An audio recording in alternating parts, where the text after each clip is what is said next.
ਕੌਣ ਸਨ ਸਿੱਧੂ ਦੇ role models ਜਿਨ੍ਹਾਂ ਦਾ ਜ਼ਿਕਰ ਉਹ ਅਕਸਰ ਆਪਣੇ ਗੀਤਾਂ ਵਿੱਚ ਕਰਦਾ।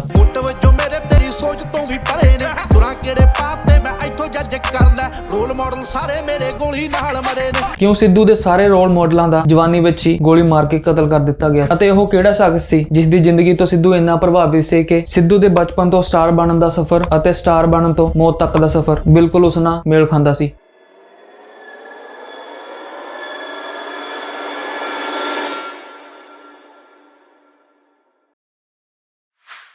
ਸਿੱਧੂ ਨੇ ਆਪਣੇ ਗੀਤਾਂ ਵਿੱਚ ਕਾਫੀ ਸਾਰੇ ਇੰਡੀਵਿਜੂਅਲਸ ਦਾ ਨਾਮ ਲਿਆ ਜਿਨ੍ਹਾਂ ਦੀ ਉਹ ਆਈਡੀਓਲੋਜੀ ਫੋਲੋ ਕਰਦਾ ਸੀ, ਜਿਵੇਂ ਕਿ ਸੰਤ ਜਰਨੈਲ ਸਿੰਘ ਭਿੰਡਰਾਂਵਾਲੇ, ਅਵਤਾਰ ਸਿੰਘ ਸੰਧੂ ਉਰਫ ਪਾਸ਼, ਨਿਪਸੀ ਹਸਨ, ਸਦਾਮ ਹੁਸੈਨ ਅਤੇ ਡਿੰਪੀ ਚੰਦਪਾਨ। ਪਰ ਅੱਜ ਅਸੀਂ ਗੱਲ ਕਰਾਂਗੇ ਟੂਪਾਕ ਦੀ, ਜਿਸ ਨੂੰ ਸਿੱਧੂ ਨੇ ਆਪਣਾ ਉਸਤਾਦ ਮੰਨਿਆ। ਲਿਸੇਨ ਪੈਰਿਸ ਕ੍ਰੂਕਸ ਉਰਫ ਟੂਪਾਕ ਦਾ ਜਨਮ 16 ਜੂਨ 1971 ਨੂੰ ਅਮਰੀਕਾ ਦੀ ਇੱਕ ਨਿਊਯਾਰਕ ਸਿਟੀ ਵਿੱਚ ਹੋਇਆ। ਟੂਪਾਕ ਦੀ ਮਾਂ ਅਫੀਨੀ ਸ਼ਕੂਰ ਬਲੈਕ ਪੈਂਥਰ ਪਾਰਟੀ ਦੇ ਇੱਕ ਮੈਂਬਰ ਸਨ ਜੋ ਕਿ ਕਾਲਿਆਂ ਤੇ ਹੋ ਰਹੇ ਅਤਿਆਚਾਰ ਅਤੇ ਉਹਨਾਂ ਦੇ ਹੱਕਾਂ ਦੀ ਗੱਲ ਕਰਦੀ ਸੀ, ਜਿਸ ਕਾਰਨ ਉਹਨਾਂ ਤੇ ਕਈ ਗਲਤ ਕ੍ਰਿਮੀਨਲ ਕੇਸਿਸ ਵੀ ਹੋਏ ਅਤੇ ਉਹਨਾਂ ਨੂੰ ਇਸ ਮਾਮਲੇ ਵਿੱਚ ਜੇਲ੍ਹ ਵੀ ਜਾਣਾ ਪਿਆ। ਟੂਪਾਕ ਦੇ ਜਨਮ ਵੇਲੇ ਅਫੀਨੀ ਜੇਲ੍ਹ ਕੱਟ ਰਹੀ ਸੀ, ਪਰ ਟੂਪਾਕ ਉਹਨਾਂ ਦੀ ਜ਼ਿੰਦਗੀ ਵਿੱਚ ਖੁਸ਼ੀਆਂ ਲੈ ਕੇ ਆਇਆ।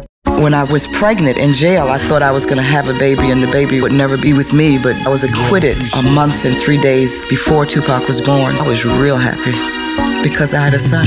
ਟੂਪਾਕ ਦੇ ਜਨਮ ਤੋਂ 1 ਮਹੀਨੇ ਪਹਿਲਾਂ ਹੀ ਅਫੀਨੀ ਨੂੰ ਤਕਰੀਬਨ 150 ਕੇਸਾਂ ਵਿੱਚੋਂ ਬਰੀ ਕਰ ਦਿੱਤਾ ਗਿਆ। ਜਿਵੇਂ ਸਿੱਧੂ ਨੇ ਆਪਣਾ ਸਕੂਲੀ ਜੀਵਨ ਆਰਥਿਕ ਤੰਗੀਆਂ ਵਿੱਚ ਕੱਟਿਆ, ਉਸੇ ਤਰ੍ਹਾਂ ਟੂਪਾਕ ਦਾ ਬਚਪਨ ਵੀ ਆਰਥਿਕ ਤੰਗੀਆਂ ਵਿੱਚ ਗੁਜ਼ਰਿਆ। ਟੂਪਾਕ ਨੂੰ ਬਚਪਨ ਤੋਂ ਹੀ ਕਲਾਕਾਰੀ ਦਾ ਸ਼ੌਂਕ ਸੀ ਅਤੇ ਆਰਥਿਕ ਤੰਗੀਆਂ ਵਿੱਚ ਜੀਵਨ ਗੁਜ਼ਾਰਦੇ ਟੂਪਾਕ ਨੇ 10ਵੀਂ ਜਮਾਤ ਵਿੱਚ ਐਕਟਿੰਗ, ਪੋਇਟਰੀ, ਜੈਜ਼ ਮਿਊਜ਼ਿਕ ਅਤੇ ਬਾਲਡ ਡਾਂਸ ਸਿੱਖਣਾ ਸ਼ੁਰੂ ਕਰ ਦਿੱਤਾ ਅਤੇ ਟੂਪਾਕ ਦੇ ਸਿਰ ਤੇ ਕਲਾਕਾਰ ਬਣਨ ਦਾ ਭੂਤ ਸਵਾਰ ਹੋ ਗਿਆ। ਟੂਪਾਕ ਆਪਣੇ ਸਕੂਲੀ ਸਮੇਂ ਵਿੱਚ ਹੀ ਇੱਕ ਵਧੀਆ ਰੈਪਰ ਬਣ ਚੁੱਕੇ ਸੀ। ਉਸਨੇ ਆਪਣਾ ਸਟੇਜੀ ਨਾਂ MC ਨਿਊਯਾਰਕ ਰੱਖਿਆ ਅਤੇ 1986 ਵਿੱਚ ਇੱਕ ਸਟ੍ਰਿਕਟਲੀ ਡੋਪ ਨਾਂ ਦਾ ਰੈਪ ਗਰੁੱਪ ਜੁਆਇਨ ਕਰ ਲਿਆ। ਫਿਰ 1991 ਵਿੱਚ ਰੈਪ ਮਿਊਜ਼ਿਕ ਜਦੋਂ ਇੰਨਾ ਪਪੂਲਰ ਨਹੀਂ ਸੀ, ਟੂਪਾਕ ਨੇ ਇੰਟਰਸਕੋਪ ਕੰਪਨੀ ਨਾਲ ਮਿਲ ਕੇ ਆਪਣੀ ਪਹਿਲੀ album Tupacalypse now release ਕੀਤੀ, ਜੋ ਕਿ ਸਮਾਜਿਕ ਮੁੱਦੇ ਜਿਵੇਂ ਕਿ ਰੇਸਿਜ਼ਮ, ਗਰੀਬੀ, ਵਾਇਲੈਂਸ ਅਤੇ ਟੀਨੇਜ ਪ੍ਰੈਗਨੈਂਸੀ ਤੇ ਆਧਾਰਿਤ ਸੀ। ਅਤੇ ਉਸ ਸਮੇਂ ਦੇ US ਵਾਈਸ ਪ੍ਰੈਜ਼ੀਡੈਂਟ ਡੇਨ ਕੁਵੇਲ ਨੇ ਬਿਆਨ ਦਿੱਤਾ ਕਿ ਇੱਥੇ ਇਹੋ ਜਿਹਾ ਕੋਈ ਕਾਰਨ ਨਹੀਂ ਕਿ ਇਦਾਂ ਦੇ ਗੀਤ ਰਿਲੀਜ਼ ਕੀਤੇ ਜਾਣ, ਸਾਡੇ ਸਮਾਜ ਵਿੱਚ ਇਹੋ ਜਿਹੇ ਗੀਤਾਂ ਦੀ ਕੋਈ ਜਗ੍ਹਾ ਨਹੀਂ। ਟੂਪਾਕ ਆਪਣੇ ਗੀਤਾਂ ਵਿੱਚ ਸਮਾਜਿਕ ਮੁੱਦਿਆਂ ਨੂੰ ਇਸ ਲਈ ਚੁੱਕ ਰਿਹਾ ਸੀ ਤਾਂ ਜੋ ਉਹਨਾਂ ਦੀ ਬਲੈਕ ਕਮਿਊਨਿਟੀ ਜਾਗ ਸਕੇ ਅਤੇ ਆਪਣਾ ਘਾਣ ਹੋਣ ਤੋਂ ਬਚਾ ਸਕੇ। What we're supposed to do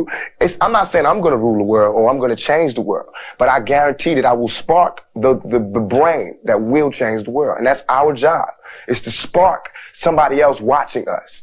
We might not be the ones, but let's not be selfish. ਇੰਨਾ ਵਿਰੋਧ ਹੋਣ ਦੇ ਬਾਵਜੂਦ ਵੀ ਟੂਪਾਕ ਦੀ ਐਲਬਮ ਟੂ ਪੇ ਕਲਿਪਸ ਨਾਓ 골ਡ ਸਰਟੀਫਾਈਡ ਬਣ ਚੁੱਕੀ ਸੀ, ਜੋ ਕਿ ਇੱਕ ਬਹੁਤ ਵੱਡੀ ਗੱਲ ਸੀ ਅਤੇ ਤਕਰੀਬਨ 5 ਲੱਖ ਤੋਂ ਵੱਧ CDs ਵੇਚ ਚੁੱਕੀ ਸੀ। 1990 ਦੇ ਦੌਰ ਵਿੱਚ ਕਾਲਿਆਂ ਤੇ ਕਿੰਨਾ ਤਸ਼ੱਦਦ ਕੀਤਾ ਜਾਂਦਾ ਸੀ, ਆਪਾਂ ਇਸ ਤੋਂ ਅੰਦਾਜ਼ਾ ਲਗਾ ਸਕਦੇ ਹਾਂ ਕਿ ਕਾਲਾ ਹੋਣ ਕਰਕੇ ਟੂਪਾਕ ਨੂੰ ਪੁਲਿਸ ਦੁਆਰਾ ਜੇਵਾਕਿੰਗ ਜਾਣੀ ਕਿ ਸੜਕ ਗਲਤ ਤਰੀਕੇ ਨਾਲ ਪਾਰ ਕਰਨ ਤੇ ਬੇਰਹਿਮੀ ਨਾਲ ਕੁੱਟਿਆ ਗਿਆ, ਇੱਕ ਸਟਾਰ ਹੋਣ ਦੇ ਬਾਵਜੂਦ। ਜਿਸ ਤੋਂ ਬਾਅਦ ਟੂਪਾਕ ਨੇ ਓਕਲੈਂਡ ਪੁਲਿਸ ਡਿਪਾਰਟਮੈਂਟ ਤੇ $1 ਕਰੋੜ ਦਾ ਕੇਸ ਕੀਤਾ। They were charging me with jaywalking, so I was riffing, arguing about why would they charge me with such a petty crime. So I kept yelling, asking them to give me my citation and let me go about my business. Next thing I know, my face was being buried into the concrete and I was laying face down in the gutter, waking up from being unconscious and cuffed with blood on my face, and I'm going to jail for resisting arrest.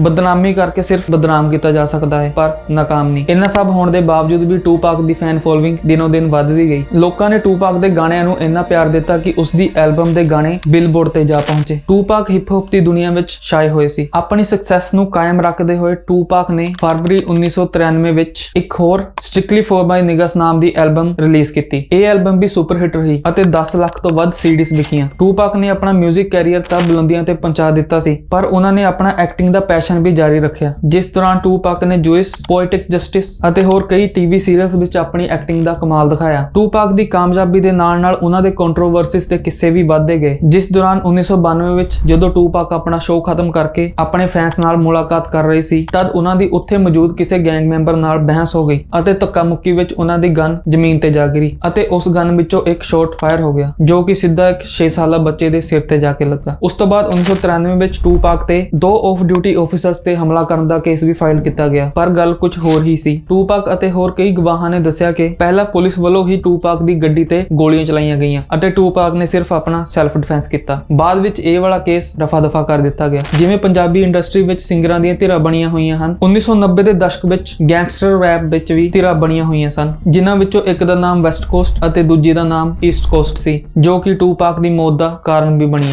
ਨਵੰਬਰ 1994 ਵਿੱਚ ਜਦੋਂ New York ਦੇ ਇੱਕ studio ਵਿੱਚ ਟੂਪਾਕ ਆਪਣੀ album ਦੀ recording ਕਰ ਰਹੇ ਸਨ ਤਾਂ ਉਹਨਾਂ ਤੇ ਗੋਲੀਆਂ ਨਾਲ ਹਮਲਾ ਕੀਤਾ ਗਿਆ, ਜਿਸ ਵਿੱਚ ਟੂਪਾਕ ਬਹੁਤ ਬੁਰੀ ਤਰ੍ਹਾਂ ਜ਼ਖਮੀ ਵੀ ਹੋਏ। ਉਸ ਦੌਰਾਨ ਹੀ ਬਿਗੀ ਨਾਮ ਦਾ east coast hip hop rapper Tupac ਦੇ ਉਤਲੇ ਫਲੋਰ ਦੇ ਸਟੂਡੀਓ ਵਿੱਚ ਮੌਜੂਦ ਸੀ ਅਤੇ ਇਸ ਕਾਰਨ ਸਾਰਾ ਸ਼ੱਕ ਬਿਗੀ ਤੇ ਹੀ ਗਿਆ ਕਿ ਟੂਪਾਕ ਦੀ ਸਾਰੀ ਇਨਫੋਰਮੇਸ਼ਨ ਉਸਨੇ ਹੀ ਹਮਲਾਵਰਾਂ ਨੂੰ ਦਿੱਤੀ। ਟੂਪਾਕ ਆਪਣੇ ਵੱਖਰੇ ਅੰਦਾਜ਼ ਕਰਕੇ ਕੁਝ ਸਮੇਂ ਵਿੱਚ ਹੀ ਹਿਪ ਹੌਪ ਇੰਡਸਟਰੀ ਦੇ ਸੁਪਰਸਟਾਰ ਬਣ ਗਏ। ਟੂਪਾਕ ਦੀ ਇਹ ਤਰੱਕੀ ਕਈ ਵੱਡੇ ਲੋਕਾਂ ਨੂੰ ਰਾਸ ਨਹੀਂ ਸੀ ਆ ਰਹੀ ਅਤੇ ਉਹਨਾਂ ਨੇ ਟੂਪਾਕ ਨੂੰ ਥੱਲੇ ਸੁੱਟਣ ਲਈ ਉਸ ਨੂੰ ਡਰਾਇਆ, ਜਾਨਲੇਵਾ ਹਮਲੇ ਕਰਵਾਏ ਅਤੇ ਕਈ ਝੂਠੇ ਪਰਚੇ ਵੀ ਪਵਾਏ। ਟੂਪਾਕ ਤੇ ਤਕਰੀਬਨ 18 ਪਰਚੇ ਸਨ, ਜਿਨ੍ਹਾਂ ਵਿੱਚੋਂ ਇੱਕ ਗਲਤ ਸੈਕਸੁਅਲ ਅਸੌਲਟ ਦਾ ਕੇਸ ਵੀ ਸੀ, ਜਿਸ ਕਾਰਨ ਟੂਪਾਕ ਨੂੰ ਜੇਲ੍ਹ ਵੀ ਜਾਣਾ ਪਿਆ। ਜੇਲ੍ਹ ਵਿੱਚ ਰਹਿੰਦਿਆਂ ਟੂਪਾਕ ਨੇ ਕਾਫੀ ਸਾਰੀਆਂ ਕਿਤਾਬਾਂ ਪੜ੍ਹੀਆਂ ਅਤੇ ਉਹ ਸ਼ੇਕਸਪੀਅਰ ਅਤੇ ਨਿਕੋਲਾ ਤੋਂ ਬਹੁਤ ਪ੍ਰਭਾਵਿਤ ਸਨ। 1995 ਵਿੱਚ ਜਦੋਂ ਟੂਪਾਕ ਜੇਲ੍ਹ ਕੱਟ ਰਹੇ ਸੀ ਤਾਂ ਉਹਨਾਂ ਦੇ ਰੈਕੋਰਡ ਲੇਬਲ ਇੰਟਰਸਕੋਪ ਦੁਆਰਾ ਉਹਨਾਂ ਦੀ ਐਲਬਮ ਰਿਲੀਜ਼ ਕਰ ਦਿੱਤੀ ਗਈ, ਜਿਸ ਦਾ ਨਾਮ ਸੀ ਮੀ ਅਗੇਂਸਟ ਦਾ ਵਰਲਡ, ਜੋ ਕਿ ਬਿਲਬੋਰਡ ਦੇ ਪਹਿਲੇ ਨੰਬਰ ਤੇ ਜਾ ਪਹੁੰਚੀ। ਇਸ ਐਲਬਮ ਵਿੱਚ ਟੂਪਾਕ ਨੇ ਆਪਣੀ ਮਾਂ ਲਈ ਡੀਅਰ ਮਾਮਾ ਨਾਂ ਦਾ ਇੱਕ ਗਾਣਾ ਵੀ ਲਿਖਿਆ, ਜੋ ਕਿ ਲੋਕਾਂ ਨੇ ਬਹੁਤ ਪਸੰਦ ਕੀਤਾ। ਪਰ ਦਿੱਕਤ ਇੱਥੇ ਆ ਰਹੀ ਸੀ ਕਿ ਉਹਨਾਂ ਦਾ ਰੈਕੋਰਡ ਲੇਬਲ ਟੂਪਾਕ ਦੀ ਬੇਲ ਨਹੀਂ ਸੀ ਕਰਵਾ ਰਿਹਾ। ਟੂਪਾਕ ਦੀ ਮਾਂ ਨੇ ਉਸ ਦੀ ਰਿਹਾਈ ਕਰਾਉਣ ਲਈ ਇੰਟਰਸਕੋਪ ਲੇਬਲ ਵਾਲਿਆਂ ਦੇ ਬਹੁਤ ਚੱਕਰ ਕੱਢੇ, ਪਰ ਕੋਈ ਗੱਲ ਨਾ ਬਣੀ। ਫਿਰ ਸੀਨ ਵਿੱਚ ਆਉਂਦੇ ਹਨ ਸ਼ੁਗ ਨਾਈਟ। ਸ਼ੁਗ ਨਾਈਟ 1990 ਦੇ ਦੌਰ ਵਿੱਚ ਗੈਂਗਸਟਰ ਰੈਪ ਦੇ ਸੈਂਟਰਲ ਫਿਗਰ ਸਨ। ਉਹ ਟੂਪਾਕ ਨੂੰ ਪਹਿਲਾਂ ਵੀ ਮਿਲ ਚੁੱਕੇ ਸਨ ਅਤੇ ਉਹਨਾਂ ਦੀ ਨਜ਼ਰ ਟੂਪਾਕ ਤੇ ਕਾਫੀ ਟਾਈਮ ਤੋਂ ਸੀ, ਕਿਉਂਕਿ ਸ਼ੁਗ ਨਾਈਟ ਟੂਪਾਕ ਨੂੰ ਆਪਣੀ ਕੰਪਨੀ ਡੈਥ ਰੋ ਰੈਕੋਰਡਸ ਨਾਲ ਸਾਈਨ ਕਰਾਉਣਾ ਚਾਹੁੰਦੇ ਸੀ। ਸ਼ੁਗ ਨਾਈਟ ਨੇ ਟੂਪਾਕ ਨਾਲ ਜੇਲ੍ਹ ਵਿੱਚ ਮੁਲਾਕਾਤ ਕਰ ਔਨ ਦਾ ਸਪੋਟ $14 ਲੱਖ ਭਰ ਕੇ ਟੂਪਾਕ ਦੀ ਬੇਲ ਕਰਵਾਈ। All you motherfuckers that thought you was gonna bury me, thought you was gonna ਨਹੀਂ ਤੁਹਾਡੀ ਵੀਡੀਓ ਨਹੀਂ ਰੁਕੀ। ਮੈਂ ਇੱਕ ਜਸਟ ਰਿਕੁਐਸਟ ਕਰਨ ਆਇਆ ਕਿ ਹਾਲੇ ਤੱਕ ਜੇ ਤੁਹਾਨੂੰ ਇਹ ਵੀਡੀਓ ਵਧੀਆ ਲੱਗੀ ਤਾਂ ਤੁਸੀਂ ਇਸ ਨੂੰ ਲਾਈਕ ਜ਼ਰੂਰ ਕਰਨਾ ਤੇ ਉੱਪਰ ਨੀਲਾ ਫੋਲੋ ਦਾ ਬਟਨ ਜ਼ਰੂਰ ਦਬਾਉਣਾ ਅਤੇ ਤੁਸੀਂ ਮੈਨੂੰ ਸਪੋਰਟ ਕਰਨ ਲਈ ਸਟਾਰ ਵੀ ਭੇਜ ਸਕਦੇ ਹੋ। ਜੇ ਤੁਸੀਂ ਸਟਾਰ ਨਹੀਂ ਭੇਜ ਸਕਦੇ ਤਾਂ ਤੁਸੀਂ ਇਸ ਵੀਡੀਓ ਨੂੰ ਸ਼ੇਅਰ ਕਰਕੇ ਵੀ ਮੇਰੀ ਸਪੋਰਟ ਕਰ ਸਕਦੇ ਹੋ। ਹੁਣ ਆਪਾਂ ਅੱਗੇ ਵੀਡੀਓ ਕੰਟੀਨਿਊ ਕਰਦੇ ਹਾਂ। punish me, let you motherfuckers know I'm back. $14 lakh ਅੱਜ ਦੇ ਸਮੇਂ ਵਿੱਚ ਤਕਰੀਬਨ 11 ਕਰੋੜ 50 ਲੱਖ ਰੁਪਏ ਬਣਦੇ ਹਨ। ਜੇਲ੍ਹ ਵਿੱਚੋਂ ਬਾਹਰ ਆ ਕੇ ਟੂਪਾਕ ਨੇ ਡੈਥ ਰੋ ਰੈਕੋਰਡ ਨਾਲ ਸਾਈਨ ਕਰ ਲਿਆ ਅਤੇ ਉਸਨੇ ਆਪਣਾ ਡਿਸ track hit M up release ਕੀਤਾ, ਜੋ ਕਿ ਬਿਗੀ ਅਤੇ ਉਸਦੇ ਰੈਕੋਰਡ ਲੇਬਲ ਲਈ ਸੀ।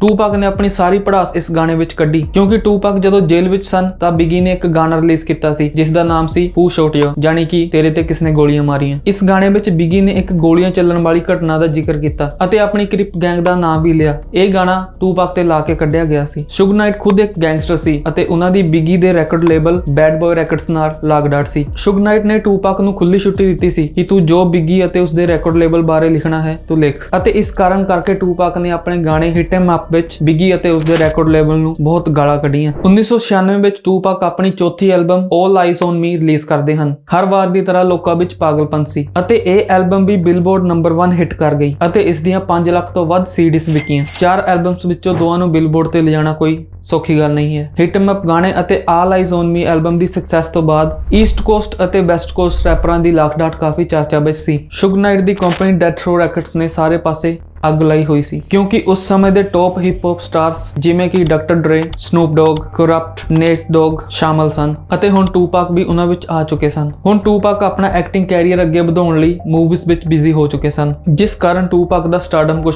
ਵੱਖਰਾ ਹੀ ਸੀ। You can't pay me back what this motherfucker owes me. Music over, motherfucker. Death ਰੋ ਰੈਕੋਰਡਸ ਇੱਕ ਗੈਂਗਸਟਰਾਂ ਦਾ ਅੱਡਾ ਸੀ ਅਤੇ ਹੁੱਡ ਦੇ ਕਾਫੀ ਮੈਂਬਰ ਉੱਥੇ ਐਜ਼ ਅ ਸਟਾਫ ਮੈਂਬਰ ਕੰਮ ਕਰਦੇ ਸਨ ਅਤੇ ਇਹ ਸਭ ਬਲੱਡ ਗੈਂਗ ਦੇ ਮੈਂਬਰ ਸਨ ਜਿਨ੍ਹਾਂ ਦੀ ਕ੍ਰਿਪ ਗੈਂਗ ਦੇ ਨਾਲ ਲਾਗਡਾਟ ਸੀ। ਇਸ ਦੌਰ ਵਿੱਚ ਬਾਕਸਿੰਗ ਬਹੁਤ ਪ੍ਰਚਲਿਤ ਸੀ ਅਤੇ ਬਾਕਸਿੰਗ ਦੇ ਮਸ਼ਹੂਰ ਖਿਡਾਰੀ ਮਾਈਕ ਟਾਇਸਨ ਆਪਣੇ ਕੈਰੀਅਰ ਦੇ ਪੀਕ ਤੇ ਸੀ, ਜਿਸ ਦੀ ਆਵਾਜ਼ ਸਿੱਧੂ ਨੇ ਆਪਣੇ ਲੈਵਲ ਗਾਣੇ ਵਿੱਚ ਵੀ ਯੂਜ਼ ਕੀਤੀ ਹੈ। There's never been anybody as ruthless. I'm Sonny Liston, I'm Jack Dempsey, there's no one like Suge Knight ਅਤੇ ਟੂਪਾਕ ਮਾਈਕ ਟਾਇਸਨ ਦੇ ਕੱਟਰ ਸਪੋਰਟਰ ਸਨ ਅਤੇ ਟੂਪਾਕ ਦੀ ਮੌਤ ਵੀ ਮਾਈਕ ਟਾਇਸਨ ਦਾ ਮੈਚ ਦੇਖਣ ਗਏ ਹੀ ਹੋਈ ਸੀ। 7 ਸਤੰਬਰ 1996 ਵਿੱਚ ਟੂਪਾਕ, ਸ਼ੁਗ ਨਾਈਟ ਅਤੇ ਹੋਰ ਗੈਂਗ ਮੈਂਬਰ ਮਾਈਕ ਟਾਇਸਨ ਦਾ ਮੈਚ ਦੇਖਣ ਲਾਸ ਵੇਗਸ ਦੇ ਇੱਕ MGM ਗ੍ਰੈਂਡ ਹੋਟਲ ਵਿੱਚ ਗਏ ਅਤੇ ਉੱਥੇ ਉਹਨਾਂ ਨੇ ਕ੍ਰਿਪ ਗੈਂਗ ਦੇ ਮੈਂਬਰ ਆਰਨੋਲਡ ਐਂਡਰਸਨ ਨੂੰ ਬਹੁਤ ਕੁੱਟਿਆ, ਕਿਉਂਕਿ ਅਗਸਤ 1996 ਨੂੰ ਡੈਥ ਰੋ ਦੇ ਇੱਕ ਮੈਂਬਰ ਟ੍ਰੇਮਨ ਮੋਲ ਗਏ ਸਨ ਡੈਥ ਰੋ ਦੀ ਚੇਨ ਗਲੇ ਵਿੱਚ ਪਾ ਕੇ, ਜਿੱਥੇ ਉਸਦੀ ਸਾਊਥ ਸਾਈਡ ਕ੍ਰਿਪ ਗੈਂਗ ਦੇ ਮੈਂਬਰ ਜੋ ਕਿ ਬਿਗੀ ਦੇ ਖਾਸ ਸਨ ਉਹਨਾਂ ਨਾਲ ਬਹਿਸ ਹੋ ਗਈ ਅਤੇ ਉਸਨੇ ਟ੍ਰਾਈਮੋਨ ਦੇ ਗਲੇ ਵਿੱਚੋਂ ਉਹ ਸੋਨੇ ਦੀ ਚੇਨ ਖੋਹ ਲਈ ਅਤੇ ਭੱਜ ਗਏ। ਇਹ ਸਾਰੀ ਘਟਨਾ ਟ੍ਰਾਈਮੋਨ ਨੇ ਸ਼ੁਗ ਨਾਈਟ ਅਤੇ ਟੂਪਾਕ ਨੂੰ ਦੱਸੀ ਅਤੇ ਡੈਥ ਰੋ ਦੇ ਮੈਂਬਰ ਹੁਣ ਸਹੀ ਸਮੇਂ ਦਾ ਇੰਤਜ਼ਾਰ ਕਰ ਰਹੇ ਸਨ ਤਾਂ ਜੋ ਉਹ ਆਪਣਾ ਬਦਲਾ ਲੈ ਸਕਣ ਅਤੇ ਉਹ ਸਹੀ ਮੌਕਾ ਉਹਨਾਂ ਨੂੰ ਮਾਈਕ ਟਾਇਸਨ ਦੀ ਫਾਈਟ ਦੌਰਾਨ ਮਿਲਿਆ ਜਿਸ ਦੀ ਸੀਸੀਟੀਵੀ ਵਿੱਚ ਫੁਟੇਜ ਵੀ ਕੈਦ ਹੋਈ। ਇਹ ਸਭ ਹੋਣ ਤੋਂ ਬਾਅਦ ਟੂਪਾਕ ਸ਼ੁਗ ਨਾਈਟ ਦੇ ਨਾਲ ਨਾਈਟ ਕਲੱਬ ਵਿੱਚ ਪਾਰਟੀ ਕਰਨ ਚਲੇ ਗਏ ਅਤੇ ਰੈੱਡ ਲਾਈਟ ਤੇ ਰੁਕ ਆਪਣੇ ਫੈਨਸ ਦੇ ਨਾਲ ਗੱਲਬਾਤ ਕਰਨ ਲੱਗ ਪਏ। ਉਸ ਸਮੇਂ ਟੂਪਾਕ ਦੇ ਨਾਲ ਉਹਨਾਂ ਦੀ ਸਿਕਿਉਰਿਟੀ ਮੌਜੂਦ ਨਹੀਂ ਸੀ ਅਤੇ ਸਿੱਧੂ ਦੇ ਆਖਰੀ ਪਲਾਂ ਵਿੱਚ ਵੀ ਇਹੀ ਹੋਇਆ। ਸਿੱਧੂ ਨਾਲ ਵੀ ਉਸ ਦੀ ਸਿਕਿਉਰਿਟੀ ਮੌਜੂਦ ਨਹੀਂ ਸੀ। ਰੈੱਡ ਲਾਈਟ ਤੇ ਜਦੋਂ ਟੂਪਾਕ ਆਪਣੇ ਫੈਨਸ ਦੇ ਨਾਲ ਗੱਲਬਾਤ ਕਰ ਰਹੇ ਸਨ ਤਾਂ ਅਚਾਨਕ ਉਹਨਾਂ ਦੇ ਨਾਲ ਆ ਕੇ ਇੱਕ ਚਿੱਟੇ ਕਲਰ ਦੀ ਕੈਡਿਲੈਕ ਰੁਕੀ ਜਿਸ ਵਿੱਚੋਂ ਟੂਪਾਕ ਤੇ ਅੰਧਾਧੁੰਦ ਫਾਇਰਿੰਗ ਸ਼ੁਰੂ ਹੋ ਗਈ। 4 ਗੋਲੀਆਂ ਟੂਪਾਕ ਦੇ ਲੱਗੀਆਂ ਅਤੇ ਸ਼ੁਗ ਨਾਈਟ ਨੇ ਤੁਰੰਤ ਹੀ ਗੱਡੀ ਭਜਾ ਲਈ ਪਰ ਰਸਤੇ ਵਿੱਚ ਹੀ ਉਹਨਾਂ ਨੂੰ ਪੁਲਿਸ ਦੁਆਰਾ ਗਲਤ ਤਰੀਕੇ ਨਾਲ ਗੱਡੀ ਚਲਾਉਣ ਤੇ ਰੋਕ ਲਿਆ ਗਿਆ। ਫਿਰ ਟੂਪਾਕ ਨੂੰ ਐਂਬੂਲੈਂਸ ਦੁਆਰਾ ਹਸਪੀਟਲ ਪਹੁੰਚਾਇਆ ਗਿਆ। ਸਭ ਨੂੰ ਲੱਗ ਰਿਹਾ ਸੀ ਕਿ ਟੂਪਾਕ ਬਚ ਜਾਣਗੇ ਕਿਉਂਕਿ ਉਹਨਾਂ ਤੇ ਪਹਿਲਾਂ ਵੀ ਜਾਨਲੇਵਾ ਹਮਲੇ ਹੋਏ ਸਨ ਅਤੇ ਗੋਲੀਆਂ ਲੱਗਣ ਦੇ ਬਾਵਜੂਦ ਵੀ ਉਹ ਬਚ ਚੁੱਕੇ ਸਨ ਪਰ ਰੱਬ ਨੂੰ ਇਸ ਵਾਰ ਕੁਝ ਹੋਰ ਹੀ ਮਨਜ਼ੂਰ ਸੀ। 6 ਦਿਨ ਬਾਅਦ 13 ਦਸੰਬਰ 1996 ਨੂੰ ਟੂਪਾਕ ਸਾਨੂੰ ਸਾਰਿਆਂ ਨੂੰ ਅਲਵਿਦਾ ਕਹਿ ਕੇ ਤੁਰ ਗਏ। ਗਿਣਤੀ ਦੇ ਦਿਨ ਉਹ ਜਿਉਂਦੇ ਜਗ ਤੇ ਅੰਤ ਨੂੰ ਤਰੱਕੀ ਜੀ ਦੀ ਪੈਰੀ ਬਣਦੀ। ਸਿਰਫ 25 ਸਾਲ ਦੀ ਉਮਰ ਵਿੱਚ ਹੀ ਟੂਪਾਕ ਨੇ ਇੱਕ ਲੈਜੈਂਡਰੀ ਸਟੇਟਸ ਬਣਾ ਲਿਆ ਸੀ। ਅੱਜ ਉਸ ਦੇ ਜਾਣ ਦੇ 25 ਸਾਲ ਬਾਅਦ ਵੀ ਟੂਪਾਕ ਦਾ ਰੁਤਬਾ ਉਹੋ ਜਿਹਾ ਹੀ ਕਾਇਮ ਹੈ। ਅੱਜ ਵੀ ਜਦ ਹਿਪ ਹੌਪ ਅਤੇ ਗੈਂਗਸਟਰ ਰੈਪ ਦੀ ਗੱਲ ਚੱਲਦੀ ਹੈ ਤਾਂ ਟੂਪਾਕ ਦਾ ਹੀ ਨਾਮ ਆਉਂਦਾ ਹੈ। ਆਪਣੇ ਆਖਰੀ ਸਾਲ ਵਿੱਚ ਟੂਪਾਕ ਨੇ ਤਕਰੀਬਨ 150 ਤੋਂ ਵੱਧ ਗਾਣੇ ਰਿਕਾਰਡ ਕੀਤੇ ਜਿਸ ਨੂੰ ਉਸ ਦੀ ਮਾਂ ਦੁਆਰਾ ਹੌਲੀ-ਹੌਲੀ ਕਰਕੇ ਰਿਲੀਜ਼ ਕੀਤਾ ਗਿਆ। ਟੂਪਾਕ ਦੇ ਸਾਥੀਆਂ ਦਾ ਮੰਨਣਾ ਸੀ ਕਿ ਉਸ ਤੇ ਗੋਲੀਆਂ ਟੋਰਨੈਡੋ ਐਂਡਰਸਨ ਨੇ ਹੀ ਚਲਾਈਆਂ ਸਨ ਅਤੇ ਬਾਅਦ ਵਿੱਚ ਉਸ ਨੂੰ ਤੇ ਬਿਗੀ ਨੂੰ ਵੀ ਗੋਲੀਆਂ ਮਾਰ ਕੇ ਮਾਰ ਦਿੱਤਾ ਗਿਆ। ਦੁਨੀਆ ਰੋਈ ਸੀ ਜਦੋਂ ਟੂਪਾਕ ਦੀ ਮੌਤ ਹੋਈ ਅਤੇ ਸਿੱਧੂ ਨੇ ਵੀ ਕੁਝ ਇਹੋ ਜਿਹੀ ਹੀ ਮੌਤ ਮੰਗੀ ਸੀ। ਜੋ ਕੁਝ ਮੈਂ ਸੋਚਿਆ ਸੀ ਉਹ ਸੱਚ ਹੋਇਆ। ਜੋ ਕੁਝ ਸ਼ੁਭਦੀਪ ਨੇ ਸੋਚਿਆ ਸੀ ਉਹ ਵੀ ਗੁਰੂ ਦੀ ਕਿਰਪਾ ਨਾਲ ਸੱਚ ਹੀ ਹੋਇਆ। ਭਾਵੇਂ ਅੱਜ ਉਹ ਜੋ ਕੁਝ ਵੀ ਚਾਹੁੰਦਾ ਸੀ ਵੀ ਮੇਰਾ ਨਾਮ ਮੇਰੀ ਇਹੋ ਜਿਹੀ ਮੌਤ ਹੋਵੇ, ਮੈਨੂੰ ਕਹਿ ਦਿੰਦਾ ਹੁੰਦਾ ਸੀ ਮੈਂ ਇਹੋ ਜਿਹੀ ਮਰਨੀ ਵਾਲਾ ਤੇ ਮੇਰਾ ਨਾਮ ਬੱਚੇ ਦੇ, ਬਜ਼ੁਰਗ ਦੇ, ਨੌਜਵਾਨ ਦੇ, ਹਰ ਇੱਕ ਦੇ ਮੂੰਹ ਤੇ ਹੋਵੇ। ਮੈਨੂੰ ਅੱਜ ਲੱਗਦਾ ਹੈ, ਮੈਨੂੰ ਮਾਣ ਮਹਿਸੂਸ ਹੁੰਦਾ ਹੈ ਜੋ ਉਹਨੇ ਸੋਚਿਆ ਸੀ ਉਹੀ ਉਹਨੇ ਪਾਇਆ। ਸਿੱਧੂ ਨੇ ਟੂਪਾਕ ਨੂੰ ਆਈਡਲ ਮੰਨਿਆ ਸੀ ਅਤੇ ਉਹਨਾਂ ਦੋਨਾਂ ਦੀ ਰਾਸ਼ੀ ਵੀ ਸੇਮ ਸੀ। ਟੂਪਾਕ ਨੇ ਬਹੁਤ ਨਾਮ ਕਮਾਇਆ ਪਰ ਮੈਨੂੰ ਇੰਜ ਲੱਗਦਾ ਹੈ ਕਿ ਸਿੱਧੂ ਆਪਣੇ ਉਸਤਾਦ ਤੋਂ ਜ਼ਿਆਦਾ ਨਾਮ ਅਤੇ ਲੋਕ ਕਮਾ ਕੇ ਗਿਆ ਜੋ ਬੱਚੇ ਤੋਂ ਲੈ ਕੇ ਬਜ਼ੁਰਗ ਦੀ ਅੱਖ ਵਿੱਚ ਹਜੇ ਵੀ ਹੰਝੂ ਬਹਿ ਰਿਹਾ ਹੈ। ਮੇਰਾ ਪੋਤਾ ਭੱਜਿਆ ਗਿਆ, ਮੈਂ ਬੈਠੀ ਮੰਮਾ ਮੈਂ ਕਿਹਾ ਝੋਟਾ ਮਾਰਿਆ ਗਿਆ। ਮੈਂ ਕਿਹਾ ਕਿਹੜਾ ਝੋਟਾ? ਸਿੱਧੂ ਮੂਸੇ ਵਾਲਾ ਬਾਈ। ਫਿਰ ਦੇ ਲਾ ਪੁੱਤ ਨਾ ਪੱਕੀਆਂ ਨੇ ਨਾ ਖਾਦੀਆਂ ਨੇ। ਜੇ ਕੋਈ ਯਾਦ ਹੋਵੇ ਕੋਈ ਹੋਰ ਕਲਾਕਾਰ ਹੈ ਜਾਂ ਰੋਈ ਦੁਨੀਆ ਕਿਸੇ ਪਿੱਛੇ? ਨਹੀਂ ਰੋਈ ਕੋਈ ਨਹੀਂ ਰੋਇਆ। ਮਾਤਾ ਦੇਖ ਰਹੇ ਤੁਸੀਂ, ਬੇਬੇ ਵੀ ਰੋਣ ਲੱਗ ਗਈ ਵਿਚਾਰੀ। ਤੇ ਜਦ ਤੇ ਗੋਲੀਆਂ ਵੱਜੀਆਂ ਮੈਂ ਕਿਹਾ ਮਾਂ ਕੰਡਾ ਨਹੀਂ ਬੱਚਾ ਤੇ ਸਹਿ ਸਕਦੀ ਵੱਜਿਆ ਪੁੱਤ ਤੇਰੇ ਇੰਨੀਆਂ ਗੋਲੀਆਂ। ਅਸੀਂ ਤਾਂ ਰਾਤ ਨੂੰ ਮੈਨੂੰ 3 ਵਜੇ ਜਾਗ ਆ ਜਾਂਦੀ ਆ ਬਸ ਫਿਰ ਇਹਦੇ ਕੰਨੀ ਸੁਰਤ ਆ ਜਾਂਦੀ ਆ ਫਿਰ ਅੰਦਰ ਮਨ ਬਹੁਤ ਕਿਉਂ ਮਾਰਤਾ ਉਹਨੂੰ, ਕੀ ਮਿਲਿਆ ਕਿਸੇ ਨੂੰ?